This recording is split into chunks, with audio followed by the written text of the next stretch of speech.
Hey, it's Joe. Headed off to work again.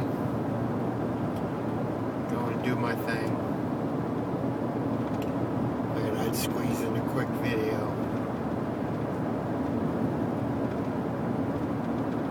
Figured maybe I would just tell a story.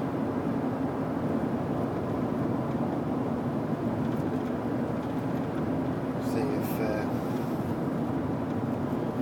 if something like that helps me feel better today. Just kind of not feeling it.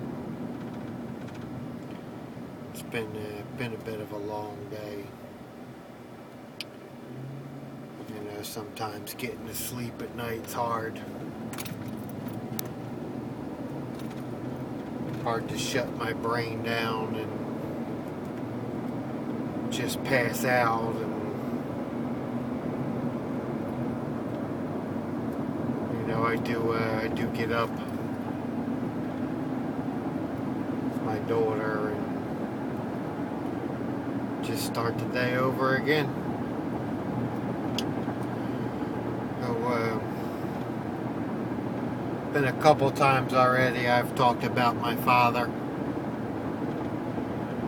I've never really said too much about my mother. So I'll go ahead and paint a picture of her real quick.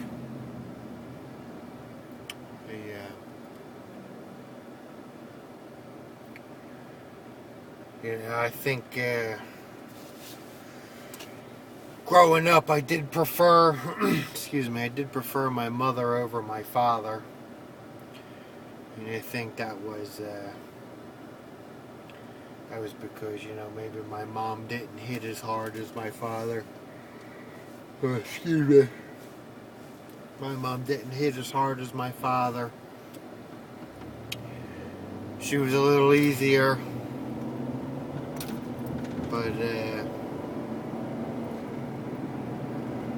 you know, my mother is just,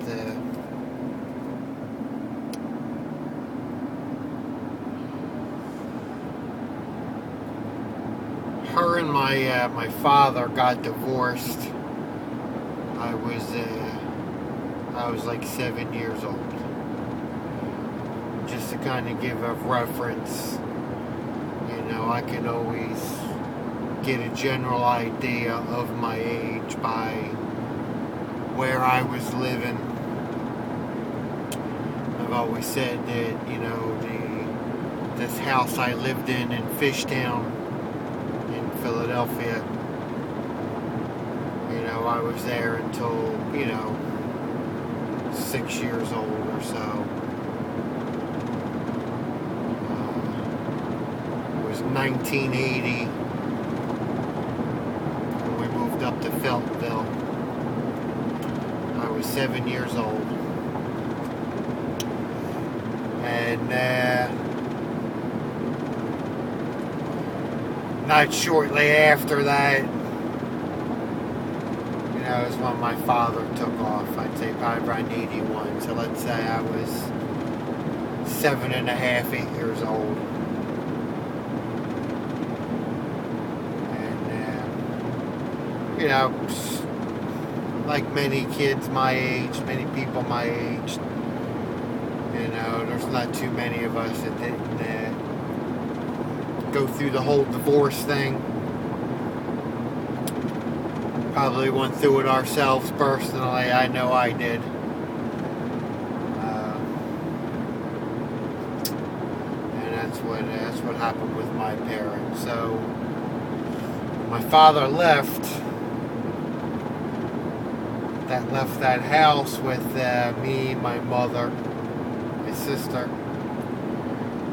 And my dad's mother and sister was living there too. And I guess, you know, they had all made arrangements to move in together and help pay off this house. You know, it was a 3-bedroom house. big 3-bedroom house, typical row home, partially finished basement. There was plenty of room there. I did end up sharing a room with my grandmother, but it was just us. And with my father leaving, my grandmother and my aunt really didn't feel that it was their responsibility to pick up any slack for me and my sister. I mean, they really didn't mind so much taking care of my sister. She was the firstborn, and there was a lot of gray tape and asterisks surrounding my birth. I guess at that time, my father had taken off to go out to California to find his father. And when he came back, my mother was pregnant. And, from the time that he left and time of conception, it adds up. I was his. But when I was born, much like a lot of the men in my mom's side of the family, I was born with blonde hair. My father and his family, an Italian family, they just... Whose fucking kid is this? And that's kind of how I was treated. This isn't off of any of my memories. This is what my mother has told me. I was too young to remember any of that. There are no pictures of me as a baby. The oldest known surviving picture of me, and it's not even a picture, it's a picture of a picture. There's a picture of, me and my sister. I was probably 4 years old, and 4 or 5 years old. And in the background, up on the wall, hangs a picture of me when I was roughly 2 years old. That's probably the oldest surviving picture of me. And even in the one where I was like 4 years old, you could see the blonde in my hair. Although you can't see the picture within the picture very good, you can see that the picture of that child has blonde hair. So, my father really wanted nothing to do with me at first, because he didn't think I was his kid. He thought he ran out to California to find his father, and, according to my mother, he had a girlfriend living out there. This ain't off of my memory, this is off of hers. Be it as it's true, or be it that she was just bitter about that. That's what I was told. He comes back, his wife's pregnant, and he's scratching his head. The kid comes out with blonde hair. This ain't my motherfucking kid. And even as I got older, and the resemblance between me and my father, and even my grandmother, was obvious, nobody really bonded with me. I don't even really think my mother bonded with me. But, that's too young for me to really have any kind of recollection of what went on, so I'm not going to speculate anyway. But, the way I see things, I don't think anybody really bonded with me. For the longest time, my grandmother called me a bastard. And I didn't even know what the fuck a bastard was. I thought a bastard was a reverse bitch. You call a woman a bitch, a man must be a bastard. I had no idea it had, something to do with a child being born without a father, or, without a father being present. It's the term, your bastard children. But, you know, my grandmother, she called me a bastard all the way up until my fucking teen years. But, you know, it really didn't seem like anybody bonded with me. And it was more obvious as I got older. You know, a lot of the family members would, you know, gladly take my sister for the overnight trip. And, you know, I mean, I was kind of left sitting at the window crying to the taillights driving off. So, you know, my aunt and my grandmother, they, you know, really didn't have too much of a problem helping out with Mary. You know, I really didn't get that kind of attention. And, you know, plus, I guess I have to, take some of my own fault. You know, I mean, I was a hyperactive little boy. I mean, I was Spider-Man, you know, just, I was a little boy, man. But, you know, people really prefer not to deal with that, so.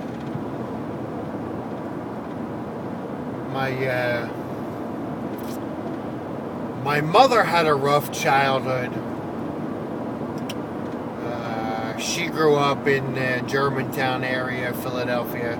It's actually where I was born, was in the Germantown area, Philadelphia. My mother grew up there on Wade Street. Or at least that was one of the addresses she lived in. You know, she had 2 brothers and a sister. And then there was a divorce in the family, and the stepmother came, and the stepmother had 3 children, and, you know, they kind of, my mom's real mom was the one that took off, and she was kind of a wild woman. You know, I mean, I've seen her a few times. Anna was her name, which ironically, that's the name of my wife. But she was a wild woman that you know, let her hair down and was sowing her wild oats. And my mother's father was the one that took the responsibility for the kids. You know, I think at one time, my mom's sister and one of the brothers lived with the real mother for a period of time, but you know, I think a lot of this stuff is memories that whole side of the family has completely blocked out. So you never really get a straight story on, you know, how any of that goes. But I do know that it was a pretty rough bringing up. I'm sorry, pretty rough upbringing. You know, my mom's stepmother was, according to her, and you know, some of the other siblings, was the evil stepmother. You know, her kids got first pick on everything. Again, this isn't from me, this is from my mother and her siblings. Her kids got, you know, first pick. My mom's father's kid was, I guess the guy's my grandfather. His kids kind of got the, you know, second fiddle treatment. He didn't know no better, you know. He was kind of shell-shocked a little bit from World War II. From what I understand, he was some type of a cook or a medic, or started off as a medic and then ended up as a cook. You know, once, you know, he really got put into the battle and he kind of lost what they called it back then. Today they call it post-traumatic stress disorder. Back in the World War II days, it was called shell shock.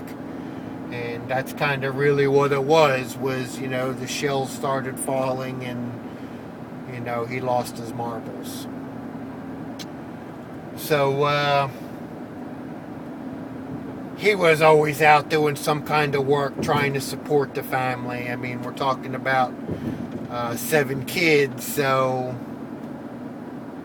you know, someone's got to get out and make ends meet. So, you know, I can see some validity to what my mother and her siblings were saying. Plus, I knew the step-grandmother personally, and I mean, yeah, talk about getting beat with wire coat hangers and mommy dearest kind of shit. She was a couple sandwiches short of a picnic. So that's, you know, kind of what made my mother. You know, she was always used to getting the shit end of the stick, and to this day, in her personality, you know, she still has that. My mother's been a very, very, very depressed person her whole life. She has been a victim of abuse.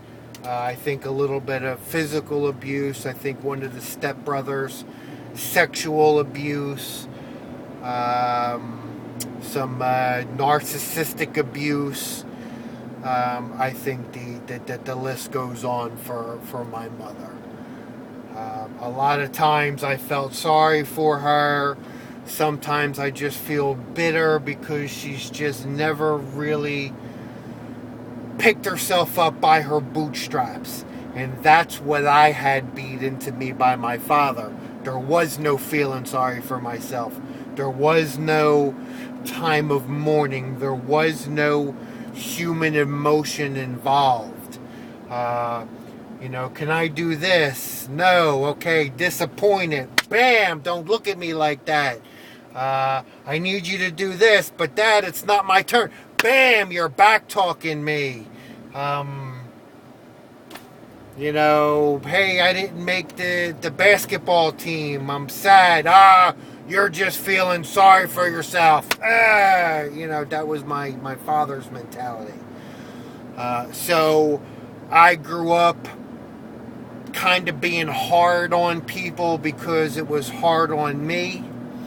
And one of those things was you were absolutely not allowed to get sick. One of these things, you know, and I've always joked about this, but it was a very serious thing. My father, I mean, sick, dying, or dead, you went to school. And we always had this joke. It actually came off of reality, but, you know, I guess both me and my sister learned how to laugh about this. You know, this is how it would come. You know, you wake up in the morning and you know, Dad, I'm sick. I don't feel good. Oh, well, you know, why don't you go ahead and go to school?